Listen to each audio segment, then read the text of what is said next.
नमस्कार फ्रेंड्स, आज हम लोग डिस्कस करने वाले हैं यूपीएसआई न्यू वैकेंसी 2025। इस संबंध में हम लोग सब कुछ डिस्कस करेंगे कि कुल पद कितने आने वाले हैं, आपकी जो एजुकेशनल क्वालिफिकेशन है वो क्या होनी चाहिए और फिजिकल स्टैंडर्ड जो है वो कितना होना चाहिए, एज जो लिमिट होती है वो कितनी होनी चाहिए, रनिंग आपकी जो फिजिकल होता है तो उसमें कितनी रनिंग आपको कितने मिनट में जो है करनी होगी। ठीक है, तो बने रहिए आप वीडियो के लास्ट तक और आपको जो है यूपीएसआई की फुल इंफॉर्मेशन दी जाएगी। ठीक है, तो चलिए देखते हैं। सबसे पहले तो जो कुल पद आएंगे, जो टोटल में वैकेंसीज आएंगी वो आएंगी 4543। इससे ज़्यादा ही हो सकती हैं, कम नहीं होंगी, क्योंकि इतने जो है अध्याचन आयोग को मिल चुके हैं। तो जो पोस्ट्स हैं वो इंक्रीज होने की पॉसिबिलिटी है, ना कि कम। और फिर हम इसके बाद में बात करें कि भाई एजुकेशनल क्वालिफिकेशन क्या होना चाहिए। तो अगर आप जो है यूपीएसआई में फॉर्म अप्लाई करना चाहते हैं तो टिल डेट तक, मतलब जब तक आप अप्लाई करेंगे, जब वैकेंसीज आएंगी तब तक आपको जो है ग्रेजुएशन आपका होना चाहिए, मतलब आपको जो है ग्रेजुएशन कंप्लीट कर लेना चाहिए। ठीक है ना, मतलब सिंपल ग्रेजुएशन। अब ग्रेजुएशन में चाहे आपके पास कुछ भी हो, बीए हो, बीएससी हो, बीकॉम हो, बीटेक हो, वो सारी चीज़ें ही आपकी जो है ग्रेजुएशन के तहत इंक्लूड की जाती हैं। ठीक है, अब आयु सीमा, ये बहुत बड़ा जो है क्वेश्चन है कि भाई आयु कितनी होनी चाहिए, मिनिमम मैक्सिमम कितनी होनी चाहिए। तो जो यहाँ पे आप लोग देख सकते हैं कैटेगरीज लिखा है, मैंने एज लिखा है और रिलैक्सेशन भी लिखा है, क्योंकि कुछ लोग ऐसे हैं उन्हें एज रिलैक्सेशन जो है वो दिया जाएगा। तो जनरल कैटेगरीज की जो एज होनी चाहिए वो 21 से 28 ईयर होनी चाहिए। और इसके अलावा में जो ओबीसी हैं, एससी हैं, एसटी हैं, तो उनकी एज जो है 21 से 33 वर्ष की होनी चाहिए और 5 वर्ष का इन्हें जो है एज रिलैक्सेशन दिया जाएगा। यहाँ पे जो एज 21 वर्ष से 33 वर्ष तक की लिखी है, इसमें एज रिलैक्सेशन आपका काउंट है। मतलब वैसे एज 21 से 18 साल ही है, लेकिन हमें 5 साल का जो है एज रिलैक्सेशन दिया जाएगा, इसलिए भाई 28 में 5 जोड़ेंगे हम तो हो जाएगा 33। ठीक है, फिर क्या कह रहा है नोट में मैंने लिखा हुआ एज एप्लीकेशन फॉर्म डेट तक, मतलब जो 21 या फिर जो मैक्सिमम एज है वो आप जब भी फॉर्म अप्लाई करेंगे तो उस डेट तक आपकी एज इतनी होनी चाहिए। फिर नेक्स्ट इम्पॉर्टेंट जो टॉपिक आता है वो है शारीरिक मानक, जो स्टैंडर्ड फिजिकल स्टैंडर्ड होने चाहिए कि भाई हमारी लेंथ कितनी होनी चाहिए, चेस्ट जो है उसका एक्सपेंडेड वो कितना होना चाहिए। तो यहाँ पे मेल है, यहाँ पे फीमेल है। मेल के नीचे जनरल, ओबीसी, एससी है, एसटी अलग लिखा है। ऐसे फीमेल में भी एसटी के लिए जो है अलग शारीरिक मानक हैं वो दिए गए हैं। सबसे पहले हाइट देखते हैं हम। हाइट जो है जनरल हो चाहे ओबीसी हो चाहे एससी, मेल के लिए हाइट 168 सेंटीमीटर ये मिनिमम है, इससे कम नहीं होना चाहिए। अगर इससे अधिक है तो अच्छी बात है, लेकिन अगर इससे कम है तो आप उसमें एप्लीकेबल नहीं होंगे। एसटी के लिए हाइट में छूट दी गई है 8 सेंटीमीटर की, और एसटी जो मेल है तो उसकी हाइट होनी चाहिए 160 सेंटीमीटर। अब फीमेल पे आते हैं। फीमेल जनरल, ओबीसी, एससी इन सभी की हाइट सेम होनी चाहिए, मिनिमम 152 सेंटीमीटर। एंड जो एसटी हैं तो एसटी के एज उसमें हाइट में जो है 5 सेंटीमीटर की छूट दी गई जो फीमेल से, तो उनकी हाइट होनी चाहिए 147 सेंटीमीटर। अब आ जाते हैं, एक तो भाई हाइट होती है, ठीक है ना, एक चेस्ट होती है।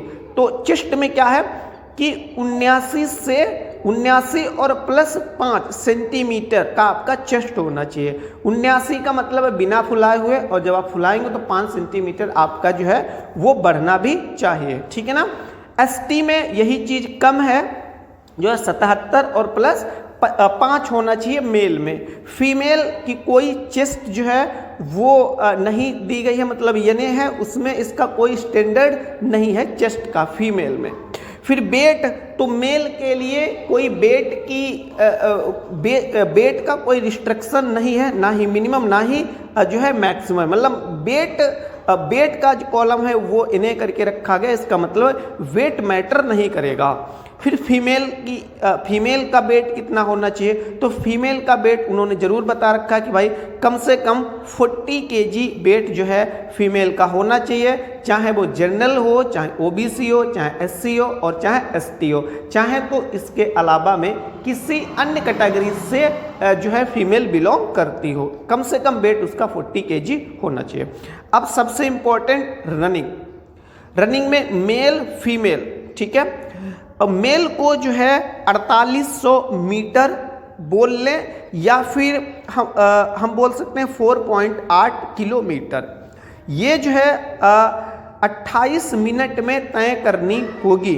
देखिए जो दरोगा की जो एसआई की रनिंग होती है तो उसमें टाइम जो अच्छा खासा दिया जाता है, यही यूपीपी के लिए जो टाइम है आपका 25 मिनट ही दिया जाता है, यहाँ पे 28 मिनट दिया गया, तो मतलब 3 मिनट जो है यहाँ पे ज़्यादा दिया गया है। फीमेल को जो 2.4 किलोमीटर, इसका मतलब है 2400 मीटर जो है रनिंग करनी पड़ेगी, वो भी 16 मिनट में। तो एज जो जिन बच्चों की रनिंग जो है बहुत अच्छी नहीं है तो उनके लिए यहाँ पे अच्छा चांस है, अगर वो प्रैक्टिस करेंगे तब, प्रैक्टिस नहीं करेंगे तो इतनी भी काफ़ी ज़्यादा होती है।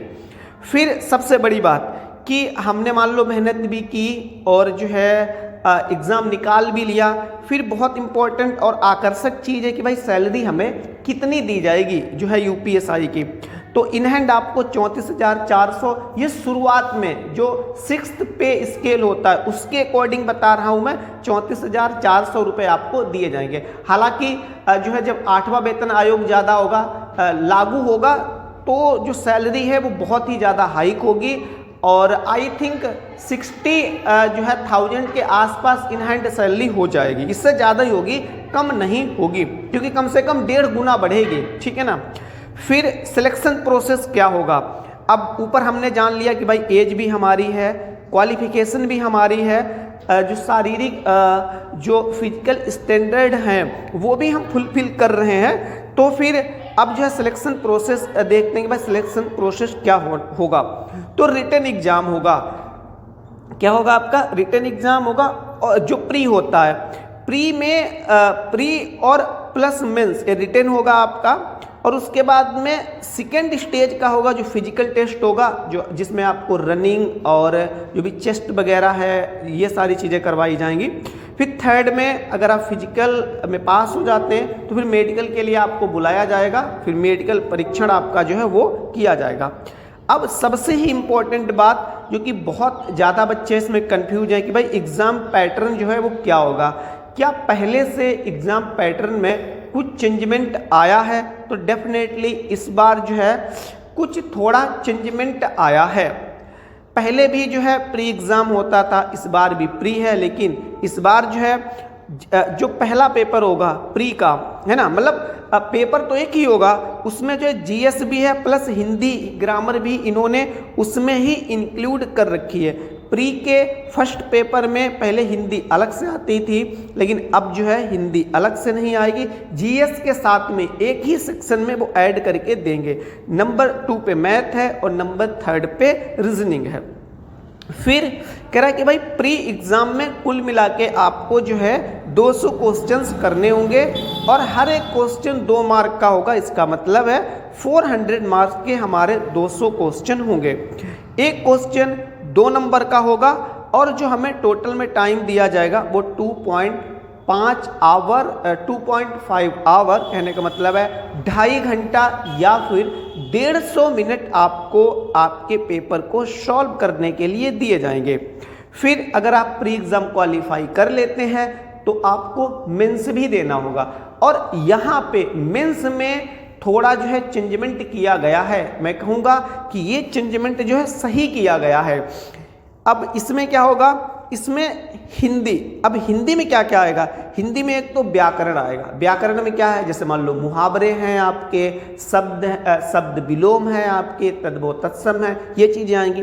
प्लस इसी में आपका पत्र लेखन भी आएगा, क्योंकि भाई यूपीएसआई जब आप दरोगा बनेंगे तो आपको जो है लेटर लिखना पड़ेगा, संचार करना पड़ेगा अपने डिपार्ट में। आपके जो सीनियर्स होंगे, मान लो एसपी साहब हैं, डीएसपी साहब हैं, या मान लीजिए कोई और अधिकारी है, उनसे जब वार्तालाप करनी होगी तो वो पत्र के माध्यम से करनी होगी। तो फिर जो है उसके लिए आपको पत्र लेखन भी आना चाहिए। जो और है वो है पार्ट 2 निबंध।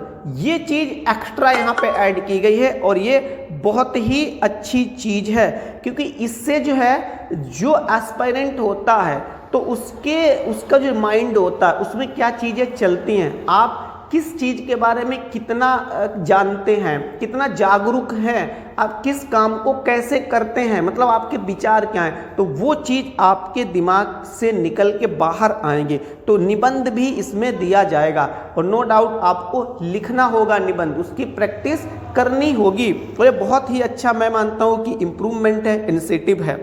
फिर नंबर 2 पे मूल विधि और प्लस संविधान आपका जो है इसमें आएगा। इसके भी अच्छे खासे क्वेश्चन होंगे। अच्छा, ये जो मूल विधि संविधान है, मैथ और रीजनिंग, ये आपके ऑप्शनल ही होंगे, लेकिन ऊपर जो हिंदी में दे रखा है पत्र लेखन और निबंध, ये आपका डिस्क्रिप्टिव होगा, आपको हैंड राइटिंग से लिखना होगा। जैसे कि 10th और 12th में आप जो है लिखते हैं, है ना, वहाँ पे टिक मार का या ऑप्शनल नहीं होते हैं, मतलब 20 होते हैं, लेकिन उसके बाद में आपको जो है अपनी भाषा में क्वेश्चंस के आंसर देने होते हैं। तो ठीक उसी प्रकार से जो यहाँ पे करना होगा। लेकिन इसके अलावा में जो मैथ है, रीजनिंग है, मूल विधि और संविधान है, तो ये आपके ऑप्शनल टाइप के होंगे, आपको इन्हें जो है टिक मार्क जो है करना होगा। नीचे नोट में देखिए मेंस में 160 क्वेश्चन होंगे, 400 मार्क के होंगे और एक क्वेश्चन 2.5 नंबर का होगा। जो सबसे ही जो है ध्यान रखने वाली बात है, जो सबसे चिंता वाली बात है कि इसके अलावा में अगर हम किसी का भी एग्ज़ाम देते हैं तो वहाँ पे माइनस मार्किंग होती है, लेकिन ये यूपीएसआई का ऐसा एग्ज़ाम है, इसमें ना तो प्री में कोई माइनस मार्किंग है और ना ही कोई मेंस में माइनस मार्किंग है। सो फ्रेंड्स, ये यूपीएसआई जो इनकमिंग वैकेंसीज हैं तो उनके बारे में डिटेल इन्फॉर्मेशन का वीडियो था। अगर वीडियो पसंद आया हो तो प्लीज़ वीडियो को लाइक करें, अपने दोस्तों तक शेयर अवश्य करें। Thank you, have a good day.